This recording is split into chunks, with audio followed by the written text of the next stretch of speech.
Ibu-ibu yang dirahmati oleh Allah, alhamdulillah, puji dan syukur tak henti-hentinya kita panjatkan kepada Allah Subhanahu wa taala atas segala nikmat yang telah Allah Subhanahu wa taala anugerahkan kepada kita semua. Salawat serta salam semoga senantiasa tercurah kepada junjungan kita Nabi Muhammad, kepada keluarga, para sahabat dan pengikut beliau hingga akhir zaman.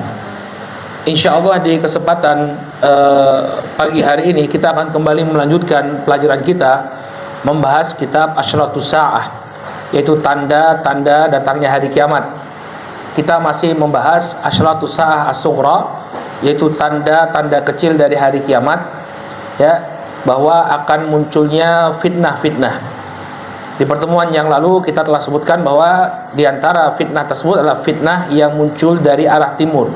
Maksudnya adalah dari arah timur kota Madinah, dengan munculnya berbagai pemikiran-pemikiran sesat, ya, seperti Khawarij, kemudian pemikiran Syiah dan pemikiran-pemikiran sesat lainnya dari arah timur kota Madinah. Yang dimaksud adalah dari daerah Irak. Maka kemudian di antara fitnah, ya, yang juga akan muncul sebagai tanda kecil dari hari kiamat, ya, yang selanjutnya adalah maqtal Utsman ibni Affan radhiyallahu taala anhu. Terbunuhnya sahabat Utsman bin Affan. Jadi ini juga salah satu fitnah atau kekacauan yang terjadi di akhir zaman. Tapi masih lama, ya, dari hari kiamat. Cuma menunjukkan bahwa kiamat akan tiba, ya, dengan terjadinya kekacauan, diantaranya adalah dengan terbunuhnya Utsman. Ya. Maka terbunuhnya Utsman ini menjadi salah satu fitnah pertama yang menimpa kaum muslimin. Ya, begitu terbunuhnya Utsman akan menyusul fitnah-fitnah yang cukup membuat kita bersedih, ya, dengan peperangan-peperangan yang terjadi di antara para sahabat, orang-orang yang sangat dekat dengan Nabi SAW. Tapi Allah Subhanahu wa taala takdirkan mereka terjebak pada pertikaian, kemudian terjadi pertumpahan darah di antara mereka. Mulai dari perang Jamal itu semua berakar dari pembunuhannya Utsman. Ya, berakar dari pembunuhan Utsman. Kenapa? Karena setelah Utsman itu terbunuh, maka para sahabat berbeda pendapat tentang apa yang harus dilakukan. Ketika itu Ali bin Abi Thalib, ya, beliau diangkat sebagai khalifah. Beliau menganggap bahwa adalah satu kebutuhan yang sangat penting ketika itu adalah untuk melakukan konsolidasi. Tapi sebagian para sahabat seperti Bunda Aisyah, Thalhah dan Zubair ingin agar para pembunuh Utsman itu segera dieksekusi. Kemudian terjadi perbedaan pendapat di antara mereka yang kemudian berujung pada perang Jamal. Jamal itu artinya unta.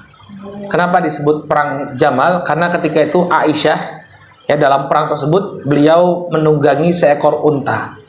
Ya, beliau berada dalam sebuah sekedup tandu yang ditaruh di atas unta. Kemudian tandu tersebut dihujani panah, sehingga dikabarkan seperti landak karena banyaknya panah-panah yang dilemparkan ke tandunya Aisyah. Nah, kemudian setelah reda perang Jamal selesai, perang lagi antara Ali dan Muawiyah, masih berkaitan dengan pembunuhan Utsman. Ketika itu Muawiyah tidak mau untuk berbaiat kepada Ali bin Abi Thalib. Ya, kenapa? Karena pembunuh Utsman belum dieksekusi. Jadi perang besar lagi. Namanya perang Siffin. Ya, perang Siffin. Siffin itu nama satu tempat yang sekarang berada di antara perbatasan Irak dan Suriah. Jadi Ali itu datang dari Irak, kemudian Muawiyah datang dari Suriah, Damaskus. Nah, mereka ketemu di Siffin. Ya. Sehingga akar-akar peperangan tersebut sebenarnya adalah pembunuhan Utsman bin Affan radhiyallahu taala anhu. Ya, maka ini adalah huru-hara yang sangat besar terjadi di tengah-tengah kaum muslimin. Dan ini masih di masa-masa yang penuh dengan keutamaan, ya. Masanya para sahabat. Jadi ketika kita lihat di masa para sahabat saja ada fitnah-fitnah yang muncul, apalagi di masa sekarang. Ya, pertumpahan darah di antara kaum muslimin, kemudian kekacauan demi kekacauan tentu akan lebih parah dibandingkan apa yang terjadi di antara para sahabat. Baik, kita akan baca penjelasan dari penulis di sini tentang pembunuhan Utsman. Qala laqad kana zuhurul fitan fi ahdi sahabati radhiyallahu taala anhum ba'da maqtali Amirul Mukminin Umar bin Khattab radhiyallahu anhu. Mulai muncul fitnah itu pertama kali adalah di masa para sahabat setelah terbunuhnya Amirul Mukminin Umar bin Khattab. Jadi sebenarnya ujian yang dialami oleh kaum muslimin itu bermula sejak wafatnya Umar bin Khattab. Ketika Umar bin Khattab itu berkuasa, Umar itu kan orangnya tegas. Tidak ada orang-orang yang menyimpang itu kemudian berani bikin kekacauan. Ada orang namanya Sabiq, ya. Sabiq itu suka membicarakan ayat-ayat mutasyabihat, ya, di tengah kaum muslimin. Dipanggil sama Umar, dipukul kepalanya pakai pelepah kurma. Jadi orang itu kalau ada nyeleweng sedikit itu langsung ditegasin oleh Umar bin Khattab radhiyallahu taala anhu. Maka mulai muncul kekacauan di tengah kaum muslimin saat Umar meninggal dunia. Ya, karena Utsman mungkin karena karakternya yang lembut, ya, tidak kemudian setegas Umar bin Khattab radhiyallahu taala anhu, sehingga ada orang-orang yang mencari-cari celah, menghimpun kekuatan, kemudian memberontak kepada Utsman sampai kemudian Utsman meninggal dunia. Adapun Umar nggak ada kesempatan. Ya, Umar itu kan yang membunuh orang Majusi namanya Abu Lu'lu. Jadi Abu Lu'lu ini seorang Abu Lu'lu al-Majusi, beliau atau dia ini adalah seorang budak. Jadi budak dulu dia adalah seorang tentara Persia yang kemudian jadi tawanan perang karena dia punya keahlian pertukangan, maka dia dibawa ke kota Madinah oleh Al-Mughirah bin Syu'bah. Tapi kemudian Abu Lu'lu ini membunuh Umar bin Khattab radhiyallahu anhu, yang membunuh orang kafir, Abu Lu'lu al-Majusi. Ya, tapi Utsman yang membunuh orang Islam, tapi dia memberontak kepada Utsman bin Affan. Maka awal munculnya fitnah itu yaitu setelah wafatnya Umar, ya, wafatnya Umar. Ketika wafatnya Umar itu orang udah mulai berani, ya, untuk memprotes kebijakan Utsman bin Affan, ya. Qala fa innahu kana baban mughlaqan dunal fitan. Maka dahulu posisi Umar ini seperti sebuah pintu yang menutupi fitnah-fitnah. Jadi fitnah tuh nggak bisa masuk. Kenapa? Ada sosok Umar yang menjaga. Ibaratnya sebuah rumah itu yang jaga pintunya dulu adalah Umar. Tapi begitu pintunya rusak, pintunya digedor, pintunya didobrak, matilah Umar, baru kemudian fitnah itu masuk ke tengah-tengah kaum muslimin. Ya, maka sosok Umar disebutkan oleh para ulama, bahkan oleh Nabi SAW, dia adalah pintu yang menjadi penghalang dari masuknya fitnah-fitnah di tengah kaum muslimin ketika itu. Qala falamma qutila radhiyallahu anhu dhaharatil fitan al-'azimah. Maka setelah Umar bin Khattab meninggal dunia, muncullah kekacauan-kekacauan. Wa dhahara du'atuha mimma lam yatamakkanil iman min qalbihi. Muncullah para dai-dai, ya, para dai-dai yang mengajak pada kekacauan, di mana keimanan itu belumlah menancap kokoh di hati-hati mereka. Ini orang-orang yang memberontak kepada Utsman bin Affan. Ya, mereka tidak punya keimanan yang kokoh, sehingga mereka memprovokasi orang-orang untuk angkat senjata kepada Utsman bin Affan. Wa mimman kana minal munafiqin alladhi yuzhiruna lin-nasil khair. Dan munculnya orang-orang dari kalangan kaum munafikin yang menampakkan kepada manusia kebaikan. Wa yubtinuna syarr wal kaida li hadzal din, dan mereka menyembunyikan keburukan dan makar terhadap agama ini. Ya, ketika itu muncul ada sosok namanya Abdullah bin Saba. Abdullah bin Saba ini orang Yahudi dari negeri Yaman yang berpura-pura masuk Islam. Kemudian dia menyanjung-nyanjung Ali. Kemudian dia mengesankan atau memberikan kesan yang buruk kepada Utsman bin Affan radhiyallahu taala anhu, sehingga orang-orang pun membenci Utsman. Ya, banyak tuduhan-tuduhan dusta yang disandarkan kepada Utsman bin Affan. Jadi orang itu untuk menghancurkan Utsman bin Affan, mereka menebarkan fitnah kepada Utsman agar Utsman ini jelek di mata masyarakat. Jadi antaranya dikatakan bahwa Utsman ini nggak ikut perang Badar. Ketika para sahabat yang memiliki keutamaan mereka bertarung di perang Badar, Utsman nggak ikut perang Badar. Ibu-ibu tahu nggak kenapa Utsman nggak ikut perang Badar? Ya, karena ketika itu putri Rasulullah, istrinya Utsman yang bernama Ruqayyah sedang sakit. Maka Nabi SAW menugaskan Utsman untuk menjaga Ruqayyah. Makanya Ruqayyah itu meninggal dunia saat Nabi sedang berada di perang Badar. Ya. Kemudian mereka menuduh bahwa Utsman bin Affan itu melakukan nepotisme. Ini yang paling kuat. Kan karena orang nggak suka nepotisme ya. Dikatakan bahwa Utsman itu mengangkat karib kerabatnya sebagai gubernur-gubernur. Di antaranya Muawiyah bin Abi Sufyan. Dikatakan bahwa Muawiyah ini dijadikan gubernur oleh Utsman bin Affan. Tapi kalau kita lihat track record gubernur-gubernur yang diangkat oleh Utsman, pada hakikatnya mereka sudah punya track record yang baik sejak zamannya Umar bin Khattab radhiyallahu taala anhu. Contohnya sahabat Muawiyah bin Abi Sufyan. Muawiyah itu sudah jadi gubernur sejak masanya Umar. Ketika Utsman menjadi khalifah, apakah kemudian tidak boleh bagi Utsman untuk mempertahankan gubernur-gubernur yang baik? Tentu boleh, ya nggak? Kasihan sekali orang kalau dia harus turun dari jabatannya karena dia punya hubungan dengan khalifah. Padahal dia gubernur yang berprestasi. Kan Muawiyah itu berprestasi sekali. Ketika memimpin negeri Syam, memimpin Damaskus, ya beliau berhasil sekali. Ya bahkan wilayah kaum muslimin itu semakin luas di masa kepemimpinan Muawiyah saat dia menjadi gubernur negeri Syam. Ya, jadi tuduhan-tuduhan yang dilemparkan oleh sebagai ini pada dasarnya adalah fitnah terhadap sosok Utsman bin Affan radhiyallahu anhu. Utsman itu ketika dibunuh usianya sudah sangat tua ya, 87 tahun. Udah simbah-simbah. 87 tahun ya ketika beliau terbunuh. Ya. Dan sebenarnya ada sahabat yang bertanya, "Wahai Utsman, jadi ketika para pemberontak ini mulai berkumpul di rumahnya Utsman, ada sebagian sahabat itu yang bertanya kepada Utsman, Utsman, ini kenapa sih kamu nggak melepaskan jabatanmu?" Kan mungkin orang-orang akan menuduh, oh Utsman ini maruk akan kekuasaan, sudah diprotes, sudah didemo, ya, tapi tidak mau meletakkan jabatan. Ya Pak Harto aja lengser gitu. Mereka Utsman kok nggak mau lengser? Lengser ke Prabon. Istilah tahun 98. Baik, Utsman nggak mau lengser. Maka ditanya, kenapa kamu kok nggak mau lengser? Masalah dunia Utsman, masalah kepemimpinan. Tidak. Ini wasiat dari Rasulullah. Jadi waktu Rasulullah masih hidup, Rasulullah itu pernah berwasiat kepada Utsman.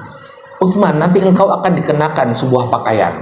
Kalau orang-orang meminta engkau untuk menanggalkan pakaian tersebut, jangan kau penuhi permintaan mereka. Itu wasiatnya Rasulullah Shallallahu Alaihi Wasallam.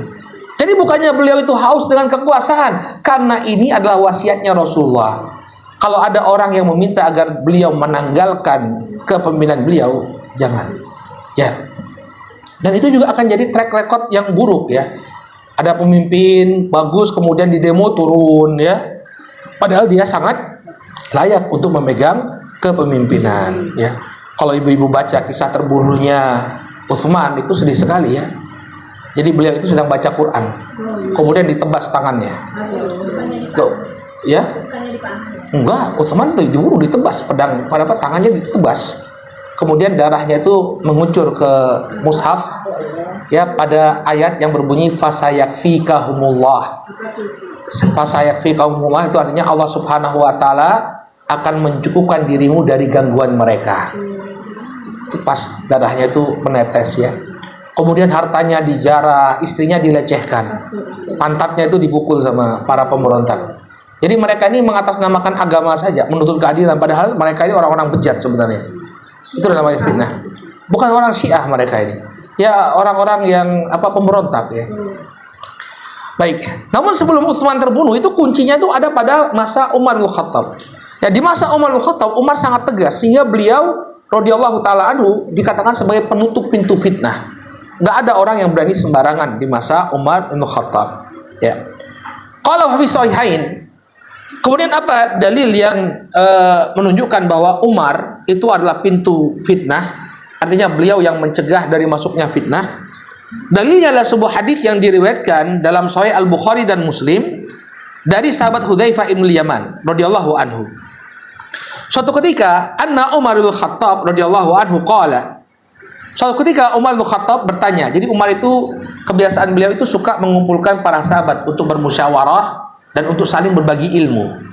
Dan ini suatu kebiasaan yang baik ya, mendirikan atau membuat majelis-majelis kemudian berbagi ilmu di sana. Qala ayyukum yahfadhu qala Rasulillah sallallahu alaihi wasallam fil fitnah. Kemudian kata Umar kepada para sahabat, siapa di antara kalian yang menghafalkan ucapan Rasul sallallahu alaihi wasallam yang berkaitan dengan fitnah, dengan ujian dan cobaan? Faqala Hudzaifatu, ya ana ahfadhu, ya kama qala. Maka kemudian Hudzaifah ini beliau dikenal dengan sahibus sirri Rasulillah sallallahu alaihi wasallam, penyimpan rahasia Rasulullah sallallahu alaihi wasallam. Makanya Umar itu pernah bertanya kepada Hudzaifah, hal sammani Rasul sallallahu alaihi wasallam minal munafiqin? Umar bertanya kepada Hudzaifah, wahai Hudzaifah, apakah dulu Rasul sallallahu alaihi wasallam memasukkan namaku ke daftarnya orang-orang munafik? Pernah nggak Nabi mengatakan kalau aku termasuk orang munafik? Kenapa kok nanyanya kepada Hudzaifah? Karena Hudzaifah yang dikasih tahu oleh Rasulullah siapa saja orang-orang munafik. Karena orang munafik itu kan mereka menampakkan keislaman tapi menutupi kekufuran yang ada di dalam hati mereka. Nah, Umar itu demikian solehnya Umar, dia khawatir kalau tergolong sebagai orang munafik. Maka beliau konfirmasi kepada Hudzaifah, apakah pernah Nabi itu menyebut aku termasuk dari deretan kaum munafikin? Ternyata nggak pernah. Ya. Maka Hudzaifah dia tahu apa tentang fitnah, ya, rahasia-rahasia Rasul sallallahu alaihi wasallam beliau tahu. Faqala hati innaka la jari. Maka kemudian kata Umar bin Khattab, coba sampaikan, dan engkau adalah sosok yang pemberani wahai Hudzaifah. Tidak ada yang perlu kau takutkan. Ya, sampaikan saja kepada kami. Kemudian barulah dia menyampaikan hadis Rasulullah SAW.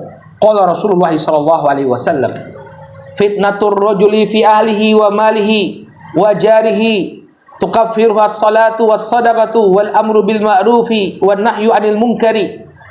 Ya. Kemudian beliau mengatakan bahwa laki-laki itu akan diuji dengan istri, harta dan tetangganya. Ya. Ahli di sini bisa maknanya keluarga, anak dan istrinya. Demikian juga oleh harta dan tetangganya. Disebutkan oleh para ulama, maksudnya bahwa kecintaan seorang laki-laki kepada keluarga, harta, dan juga untuk menjaga hubungan bertetangga itu kadang menjerumuskan dia kepada perbuatan dosa. Jadi seseorang itu diuji dengan keberadaan anak istrinya, dengan hartanya, dengan tetangganya. Ya, bisa jadi dia terjerumus pada perbuatan dosa karena cinta kepada istrinya, karena cinta kepada anaknya, karena cinta kepada harta. Berarti apa yang disampaikan oleh sebagian orang, ya, harta tahta wanita. Ya, itu memang suatu fitnah bagi laki-laki. Wajarhi, demikian juga tetangganya. Ya, apa dalam Al-Quran itu Allah Subhanahu Wa Taala mengatakan wa'lamu annama amwalukum wa auladukum fitnah. Ketahuilah bahwa harta-harta kalian dan anak-anak kalian itu adalah fitnah, adalah ujian bagi kalian. Ya. Orang bisa terjatuh pada perbuatan dosa karena kecintaannya kepada keluarga, karena hausnya dia akan harta, dan juga untuk menjaga hubungan baik dengan tetangganya. Tapi itu semua bisa dihapus, kata Rasulullah SAW. Tukaffiruhas salatu was sadaqatu wal amru bil ma'rufi wan nahyu 'anil munkar. Tapi fitnah tersebut atau dosa yang muncul karena fitnah tersebut bisa dihapuskan dengan salat, sedekah, kemudian amar ma'ruf, nahi mungkar. Ya, innal hasanat yudhibnas sayyi'at. Sesungguhnya perkara-perkara yang baik ini akan menghilangkan perkara yang buruk. Maka kita jaga sholat kita, ya ibu-ibu, karena sholat itu termasuk penghapus dosa. Demikian juga sedekah. Sedekah juga merupakan penghapus dosa, serta amar ma'ruf nahi mungkar. Ini juga termasuk penghapus dosa. Nah, ternyata yang diinginkan oleh Umar, kalau itu tuh semua orang tuh tahu, ya. Ya, bahwa yang namanya harta, karena kebanyakan orang tahu kalau yang namanya harta, anak-anak, ya, keluarga dan juga tetangga itu adalah fitnah. Yang diinginkan oleh Umar ini hadis yang lain, bukan hadis yang umum seperti tadi. Kalau itu semua orang sudah tahu. Maka kemudian beliau mengatakan laisa hadhihi. Umar mengatakan bukan ini wahai Hudzaifah, bukan ini fitnah yang saya inginkan. Walakin allati tamuju qaumil bahri. Yang aku inginkan adalah fitnah yang dahsyat, fitnah yang datangnya bergelombang. ya seperti ombak di lautan. Para ulama menjelaskan apa maksud fitnah yang datangnya seperti ombak di lautan. Jadi datang silih berganti. Setelah ini tiba-tiba muncul ini lagi. Kan ombak itu kan seperti itu kan. Sret, mundur. Kemudian muncul lagi. Kemudian mundur lagi. Kemudian muncul lagi. Maksud Umar itu, yakni fitnah yang datang itu silih berganti seperti ombak yang ada di lautan. Qala ya Amirul Mukminin, la ba'sa 'alaika minha. Maka kemudian Hudzaifah mengatakan, wahai Amirul Mukminin, ya tidak mengapa ya bagimu untuk aku menjelaskan hal tersebut. Artinya engkau, maksudnya la ba'sa 'alaika minha, bahwa engkau tidak akan mendapati fitnah itu wahai Amirul Mukminin. Umar selamat, Umar gak mengalami pertumpahan darah di antara kaum muslimin. Masa-masa pemberontakan itu gak dialami sama sekali oleh Umar. Inna bainaka wa bainaha baban mughlaqan. Sesungguhnya di antara dirimu dengan fitnah yang datangnya seperti ombak tadi, ada pintu yang tertutup. Ya, ada pintu yang tertutup. Qala yuftahul bab au yuksar. Maka kemudian Umar bertanya, apakah pintu tersebut akan terbuka au yuksar atau harus didobrak?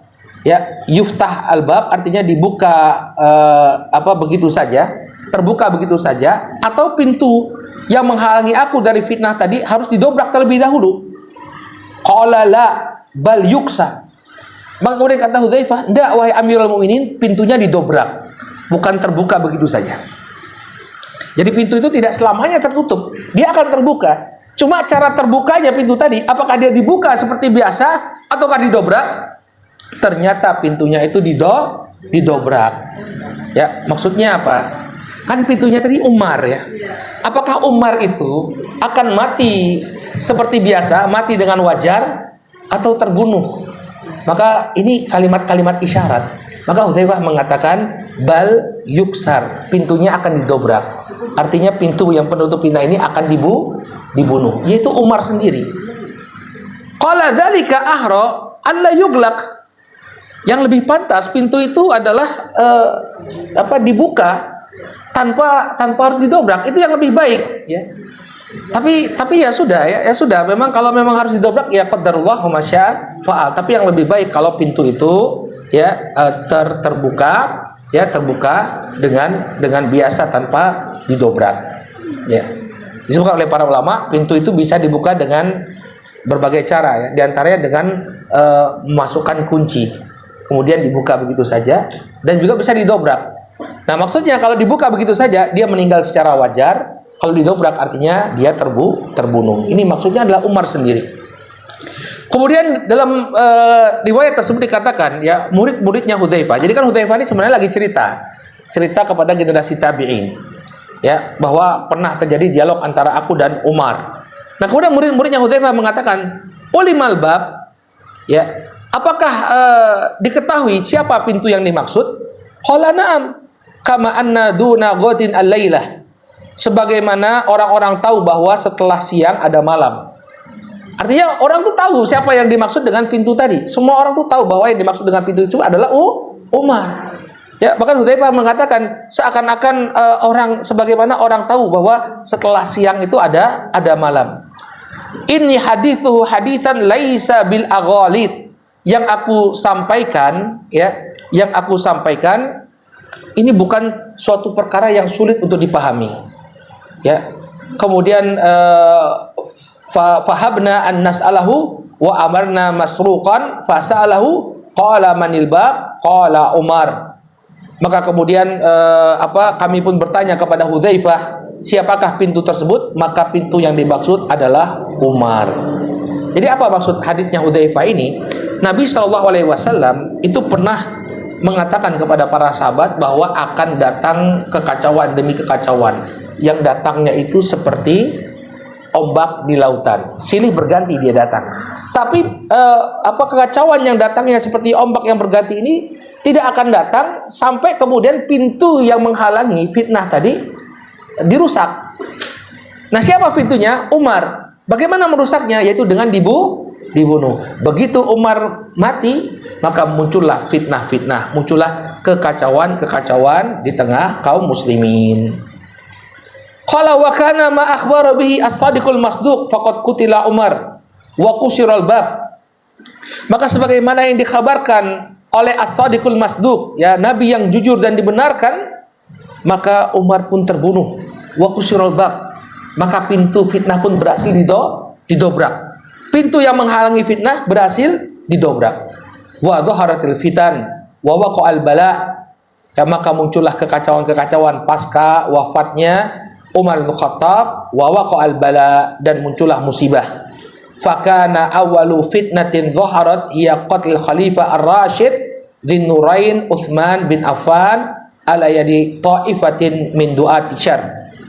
Maka di antara fitnah yang pertama kali muncul pasca terbunuhnya Umar bin Khattab adalah terbunuhnya Khalifah Ar-Rasyid Dzun Nurain, si pemilik dua cahaya. Ibu-ibu ada yang tahu kenapa Utsman diberi julukan si pemilik dua cahaya?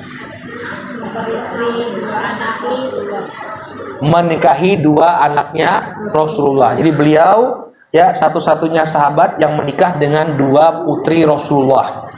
Beliau pertama kali menikah dengan Ruqayyah. Saat itu Nabi masih berada di Mekah.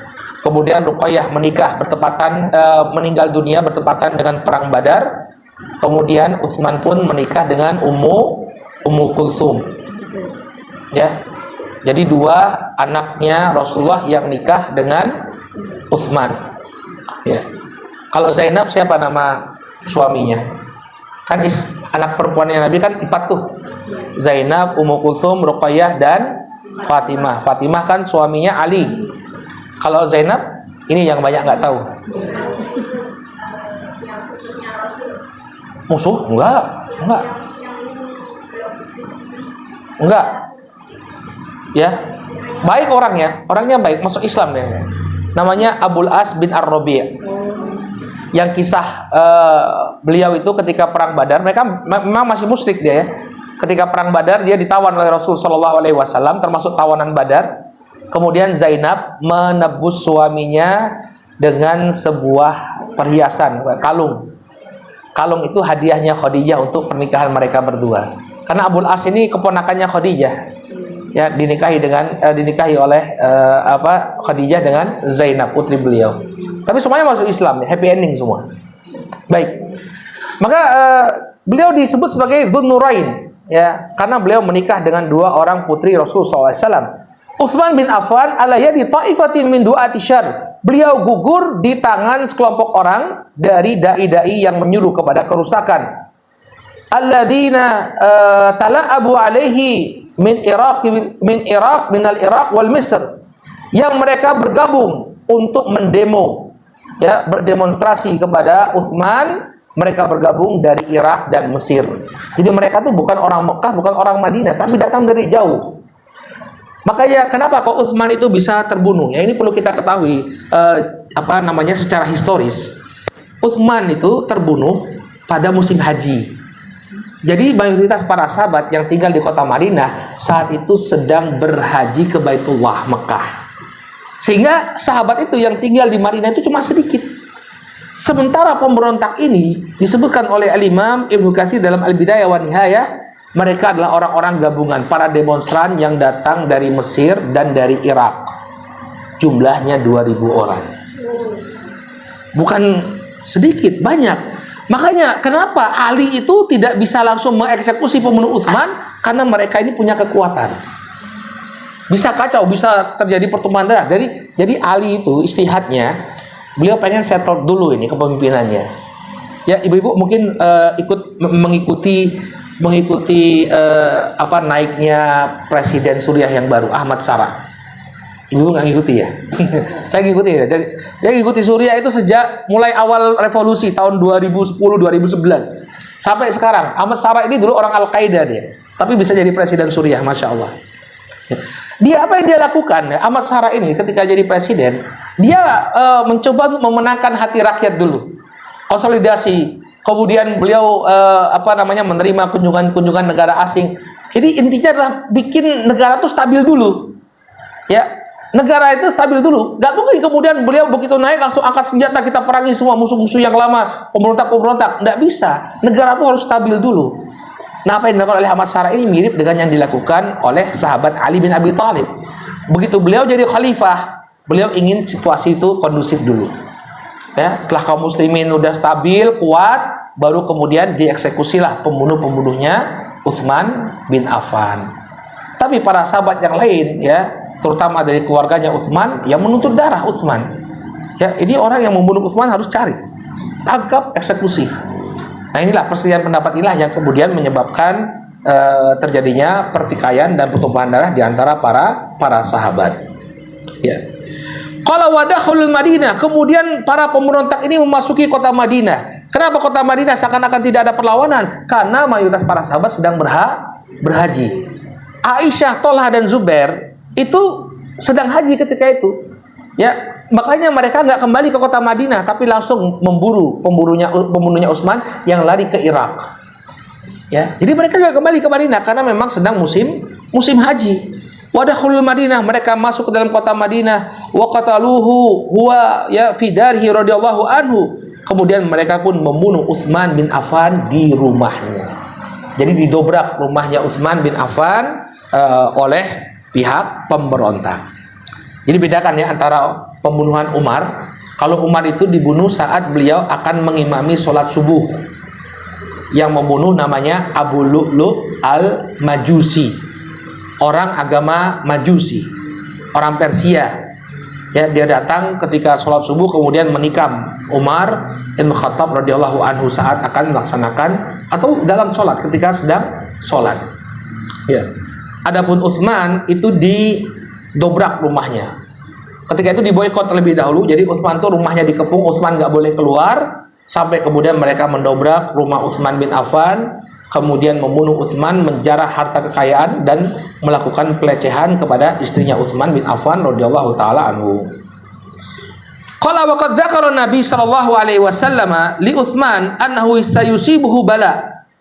Dan ketika Utsman ketika mengalami akhir kehidupan yang demikian menyedihkan, itu sebenarnya sudah disampaikan oleh Nabi Shallallahu Alaihi Wasallam. Jadi Nabi itu sudah mengatakan bahwa Utsman ini akan diberikan ujian oleh Allah. Qala walihada sabara wa nahas sahabata an qitalil kharijina alaihi kaila yuraqu dam ya min ajlihi radhiyallahu anhu. Karena dia sudah diberi kabar oleh Nabi bahwa dia akan di ujung kehidupannya dia akan mengalami bala, akan menghadapi musibah. Inilah yang menjadi salah satu sebab Utsman itu bersabar. Ya. Dan dia melarang sahabat yang ketika itu tersisa di kota Madinah, beliau larang untuk angkat senjata. Tujuannya agar apa? Lihat bagaimana mulianya Utsman. Kaila yuraq damun min ajlihi radhiyallahu anhu, agar tidak tertumpah darah hanya karena ingin melindungi Utsman. Jadi wes wayah, sudah waktunya sebagaimana yang dikabarkan oleh Nabi SAW bahwa di akhir kehidupan saya akan diberi ujian. Nah sudah biarin ya. Tadi kita katakan juga ketika mereka mendemo Utsman bin Affan, Utsman tidak mau meninggalkan kekhilafahannya, bukan karena apa-apa, karena ini adalah wejangan apa pesannya Rasulullah Shallallahu Alaihi Wasallam kepada beliau untuk tidak meninggalkan tampuk kekhilafahan beliau. Nah kita bisa lihat Utsman ini orang baik. Ketika ada sebagian para sahabat yang ingin angkat senjata, ayo kita perangi bareng-bareng ini. Tapi 2000 orang ya, nggak sebanding kekuatannya dengan sahabat-sahabat yang tersisa di kota Madinah. Maka Utsman mengatakan sudah.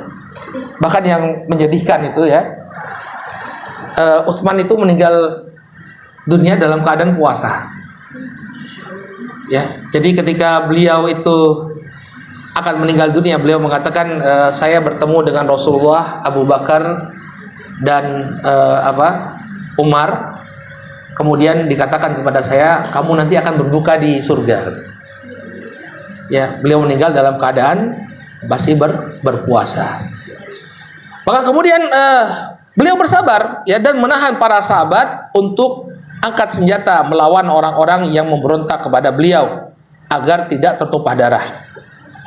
Qala fa fil hadithi an Abi Musa al-Asy'ari radhiyallahu anhu qala, dalam riwayat dalam sebuah hadis yang diriwayatkan dari Abu Musa al-Asy'ari, hadisnya dalam Sahih Al-Bukhari ya, beliau mengatakan kharajan Nabi sallallahu alaihi wasallam ila haitin min hawaitil Madinah. Suatu ketika Nabi Shallallahu Alaihi Wasallam keluar ke sebuah kebun dari kebun-kebun yang ada di kota Madinah. Ini kebiasaan beliau ya. Beliau nggak tinggal di rumah terus, tapi beliau keliling ya ke kebun-kebun yang ada di kota Madinah. Kalau kemudian faja'a Utsman, ya, hadisnya diringkas ya, sampai kepada datangnya Utsman. Utsman datang. Fakultu kama anta. Maka kemudian Abu Musa al-Asy'ari, beliau bertugas untuk mengawal Rasulullah ketika itu. Beliau mengatakan kepada Utsman, wahai Utsman, ya tinggallah di tempatmu hatta asta'dzanu laka, sampai aku meminta izin kepada Rasul Shallallahu Alaihi Wasallam. Ketika itu Utsman ingin menemui Rasulullah. Ya, tapi Abu Musa mimbabil adab, ya mungkin Rasulullah nggak mau diganggu, ya maka dia minta izin terlebih dahulu kepada Rasulullah Shallallahu Alaihi Wasallam. Ya, tinggallah di tempatmu wahai Utsman, sampai aku meminta izin kepada Rasulullah. Faqala Nabi sallallahu alaihi wasallam, maka Nabi sallallahu alaihi wasallam mengatakan, "Idzan lahu." Ya, berikan izin agar Utsman bisa masuk. Wa basyirhu bil jannati ma'aha bala'un yusibuhu. Dan berilah kabar gembira Utsman bahwa dia akan masuk surga, tapi apa? Dia akan ditimpa bala. Ya, sebelum dia meninggal dunia akan ada bala yang menimpanya.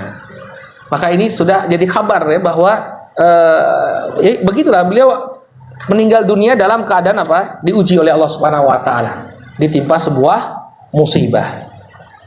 Kemudian disebutkan oleh Al-Hafidz Ibnu Hajar saat Al-Hafidz menjelaskan hadis ini, beliau mengatakan wa khassa Nabi sallallahu alaihi wasallam Utsman bi dzikril bala ma anna Umar qutila aidan. Di dalam hadis ini Nabi sallallahu alaihi wasallam ya mengkhususkan penyebutan Utsman dengan adanya bala.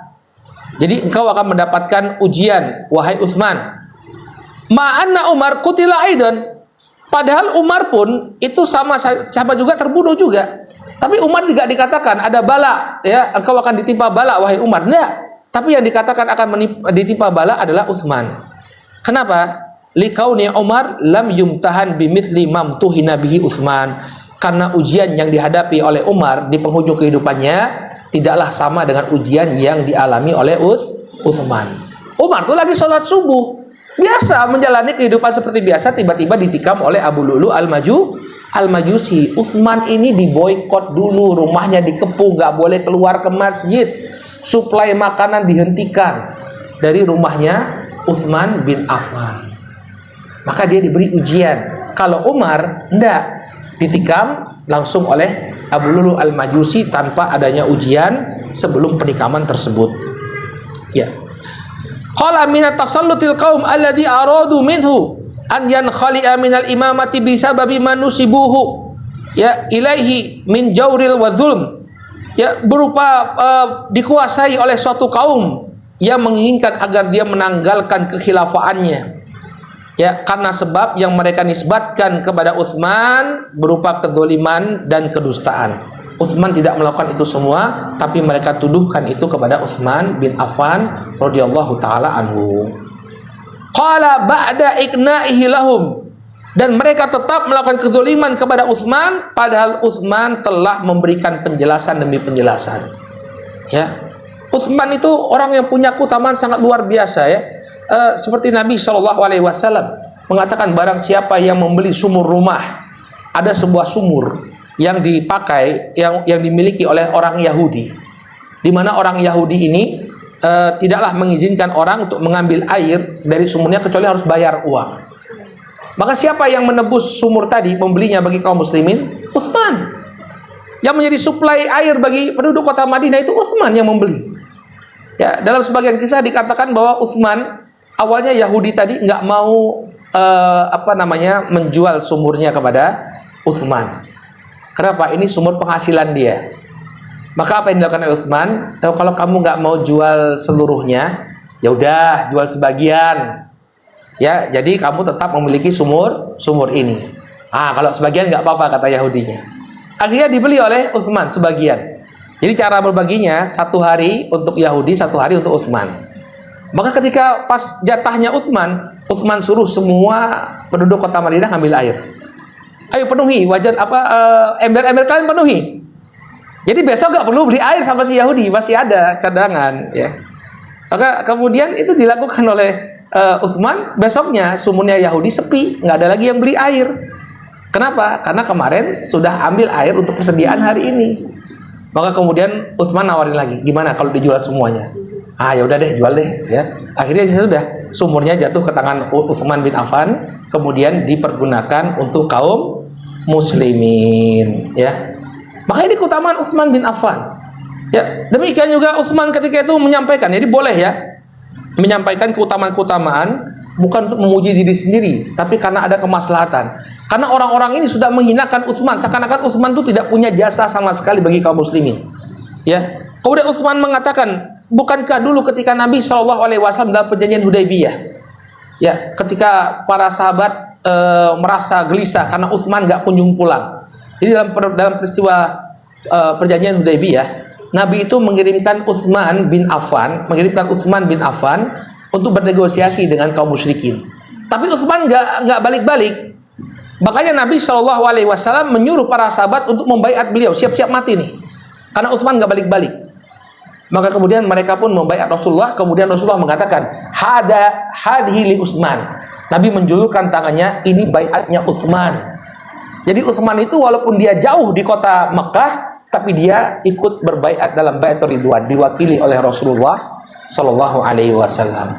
Dan masih banyak lagi keutamaan Utsman bin Affan, termasuk orang yang awal masuk Islam, ya, di mana Allah Subhanahu wa taala mengatakan as-sabiqunal awwalun minal muhajirin wal ansar walladzina tabauhum bi ihsan radhiyallahu anhum wa radu'an.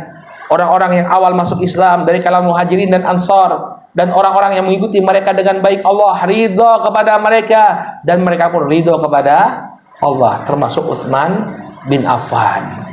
Ya, maka itu semua disampaikan kepada Utsman, tapi karena orang-orang ini terprovokasi. Mereka rata-rata adalah orang-orang anak-anak muda yang tidak berpikir panjang, pokoknya pengen agar Utsman dijatuhkan dari tampuk kekuasaannya. Ya, maka mereka tetap menuntut Utsman untuk menanggalkan ya tampuk kekhilafahan. Maka kemudian Utsman pun terbunuh. Qala fabi maqtali Utsman radhiyallahu anhu in qasamal muslimun. Maka dengan terbunuhnya Utsman mulailah terbagi kaum muslimin. Mulai ada perpecahan. Di masa Umar nggak ada perpecahan sama sekali. Di masa Utsman pun mereka masih bersatu. Tapi begitu Utsman terbunuh, terjadilah perpecahan di tengah-tengah kaum muslimin. Wa waqa'al qitalu baina sahabah. Terjadi pertumpahan darah di antara para sahabat, padahal mereka adalah orang-orang yang mulia. Wa antasyaratil fitan ya wal ahwa. Tersebarlah kekacauan-kekacauan dan juga hawa nafsu. Wa katharal ikhtilaf. Kemudian tersebar pula atau banyak sekali terjadi perselisihan. Wa tasya'abal ara.